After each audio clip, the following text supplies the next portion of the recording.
Doctor साहब, आपने तो sir, बदन और जोड़ों में होने वाले दर्द को बिल्कुल ठीक कर दिया, पर एक तकलीफ और रह गई है। डॉक्टर साहब, मुझे पसीना नहीं आता है। अरे तुम चिंता मत करो, अभी बिल देखकर आपकी ये भी तकलीफ दूर हो जाएगी। साखर 1 चमचा, इच्छा असेल तर तेल 1 ते 2 टेबलस्पून। सर्वप्रथम कढईत थोडं तेल गरम करून घ्या, त्यात सुक्या मिरच्या आणि लसूण परतून घ्या, गंध सुटेपर्यंत परता, मग ते बाजूला ठेवून घ्या।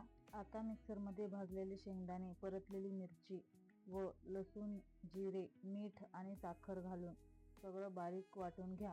हवं असल्यास थोडं पाणी किंवा तेल वापरू शकता। ही झाली आपल्या सोलापूरची खास चविष्ट शेंगदाण्याची चटणी। पारंपरिक रेसिपी नक्की करून बघा आणि तुमचा अनुभव माझ्याशी शेअर करा। लाईक, शेअर, सबस्क्राईब करायला विसरू नका। आणखी अशाच पारंपरिक रेसिपीसाठी चॅनेलला सबस्क्राईब करा। रेसिपी कशी वाटली कमेंटमध्ये सांगा।